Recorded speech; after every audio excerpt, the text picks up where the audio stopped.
భారతీయులపై Trump పిడుగు. H-1B visa కొత్త దరఖాస్తులకు 88 లక్షల రూపాయలు.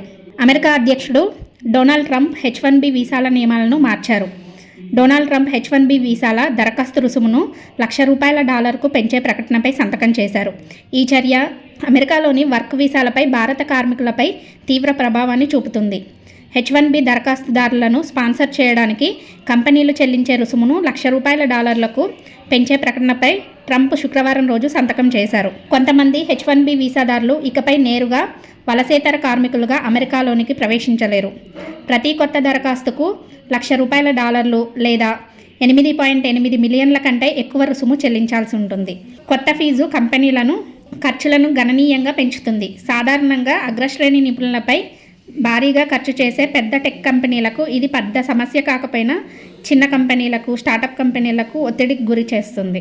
కొంతమంది హెచ్-1బీ వీసాదారులు ఇకపై నేరుగా వలసేతర కార్మికులుగా అమెరికాలోనికి ప్రవేశించలేరు. ప్రతి కొత్త దరఖాస్తుకు $1,00,000 లేదా 8.8 మిలియన్ల కంటే ఎక్కువ రుసుము చెల్లించాల్సి ఉంటుంది. కొత్త ఫీజు కంపెనీల ఖర్చులను గణనీయంగా పెంచుతుంది. సాధారణంగా అగ్రశ్రేణి నిపుణులపై భారీగా ఖర్చు చేసే పెద్ద టెక్ కంపెనీలకు ఇది సమస్య కాకపోయినా చిన్న టెక్ సంస్థలు, స్టార్టప్ కంపెనీలను ఒత్తిడులకు గురిచేస్తుంది.